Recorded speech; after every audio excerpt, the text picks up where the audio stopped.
Welcome to the RTO Superhero Podcast with me, Angela Connell-Richards. Each week, we break down the standards for RTOs 2025 and turn them into clear actions you can use. You get real examples, compliance tips, and straight answers for running a quality RTO. Let's get started.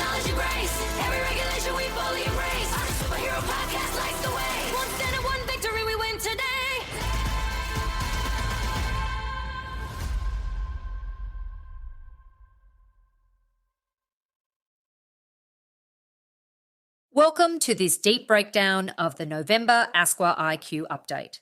This edition is packed with rules, reminders, and risks that every RTO leader needs to understand. If you miss the details covered here, your organisation can fall into non-compliance without realising it. This episode pulls each section apart and gives you clear points to check inside your own RTO. Start with the nationally recognised training logo.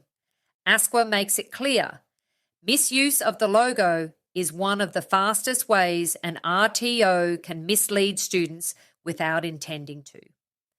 The logo is not a design accent, it is a controlled trademark.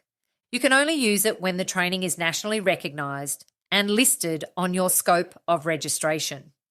This is not flexible. You cannot place the logo on mugs, pens, shirts, folders, staff lanyards, business cards, or building signage. You cannot attach it to any short course that is not nationally recognised. You cannot let a third party use it casually in their marketing. Here is what to check in your RTO. Check your website, check your brochures, check any downloadable resources. Check all templates used by your admin team. Check any marketing prepared by contractors or recruitment agents. If the logo appears anywhere that promotes non-accredited training or sits beside mixed offerings with no clarity, fix it now. ASQA treats this as misleading conduct and a breach of the compliance requirements.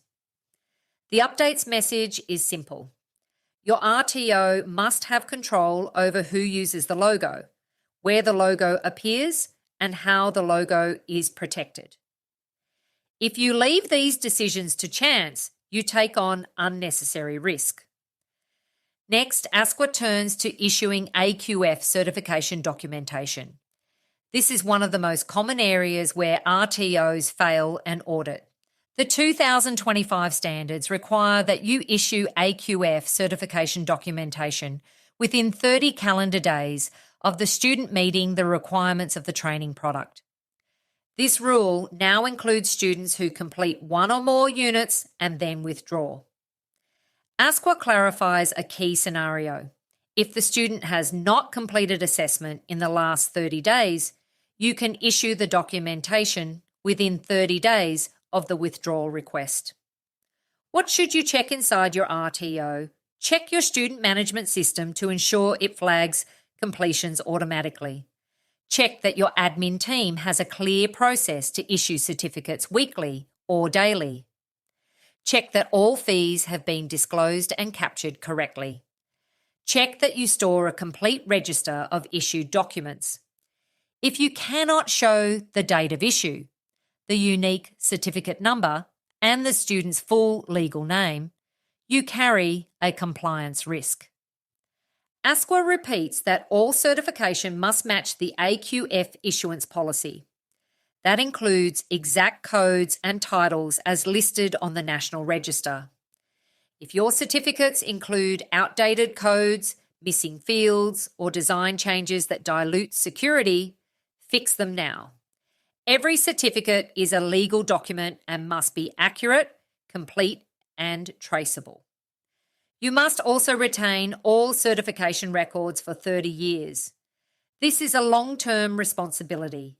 If your digital storage is unstable or scattered across systems, consolidate it. ASQA then highlights the rules for replacement documents. If you charge for replacements, the fee must be disclosed at enrolment. If you did not disclose it, you cannot charge later. This is a simple mistake that many RTOs still make. The next section covers the unique student identifier. This is another area where a small mistake causes major consequences for students. The 2025 standards require that you verify the USI through the registrar. Never accept a USI without verification. Never issue a certificate if the student does not have a USI unless they fall into a very narrow exemption. If the student does hold an exemption, you must tell them that their results will not appear on a USI transcript. Most RTOs skip this step. Skipping it puts you in breach. ASQA points out that students regularly contact the regulator about missing results. This usually happens because the RTO issued the certificate but did not update AVETMISS or did not check accuracy. Tell your students when the transcript will update. Tell them how the transcript supports future employment. A clear message stops unnecessary complaints. ASQA then answers 3 common questions. The first is about issuing a statement of attainment when the student withdraws. The rule is workable if you track dates. Track your withdrawal dates. Track your assessment dates. Issuing must occur within the 30-day window. Build this into your workflow. The second question is about giving a copy of a student's certificate to an employer. The answer is simple. You need written consent. If you cannot produce consent when asked, ASQA treats the release as a breach. The third question is about wording on statements of attainment. You can use either units or modules. Use the term that matches the training product. Consistency matters.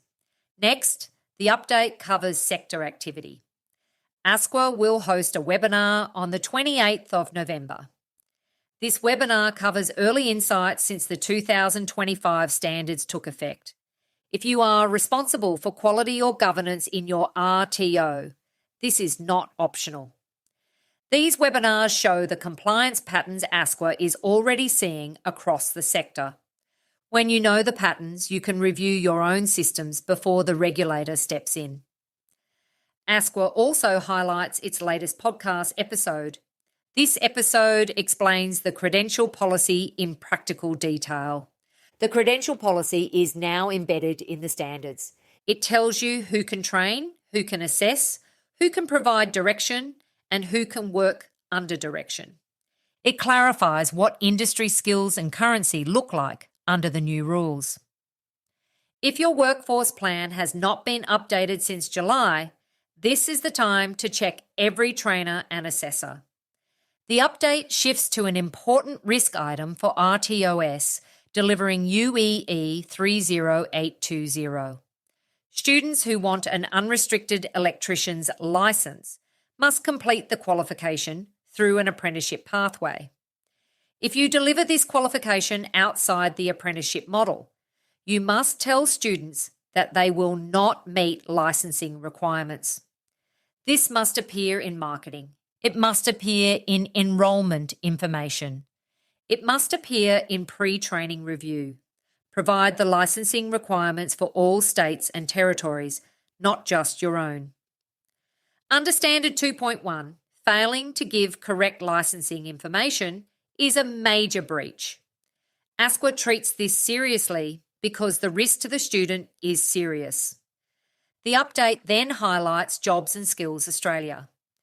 These updates help RTOs understand industry demand, skill gaps, and future workforce needs. This intelligence should feed into your industry engagement, scope review, training strategy design, and workforce planning. If you ignore these updates, you risk falling behind real industry need. The final part of the update lists operational reminders. State and territory training authorities have deadlines for funding data. The total vet activity data window opens 1st January and closes 28th February. Your enrolment data must be accurate. Your training activity must be reconciled. Your AVETMISS reporting must be validated. Any errors in student data impact funding, completion accuracy, and national reporting. If your RTO struggles with reporting, start sorting your 2025 data now. ASQA also reminds the sector that transition extensions are published on its website. You must check these. You must have a transition plan.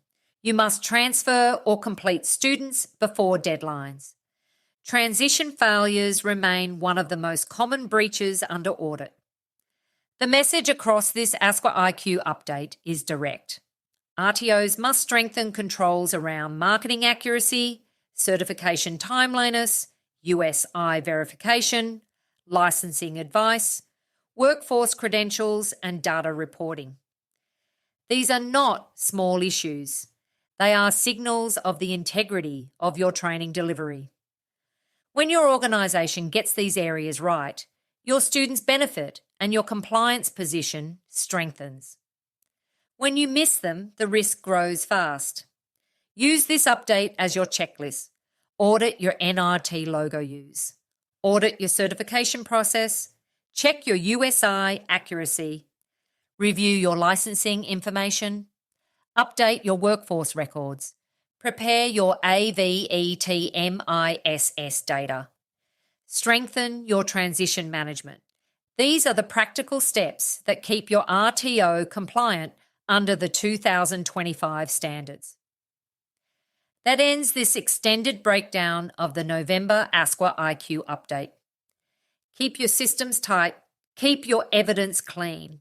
Keep your delivery aligned with the standards. That is how you protect your students, your training products, and your registration. Thanks for joining me on the RTO Superhero Podcast. Use today's insights to strengthen your systems and lift the quality of your delivery. Subscribe, share the episode, and keep building a strong and accountable RTO. See you next time.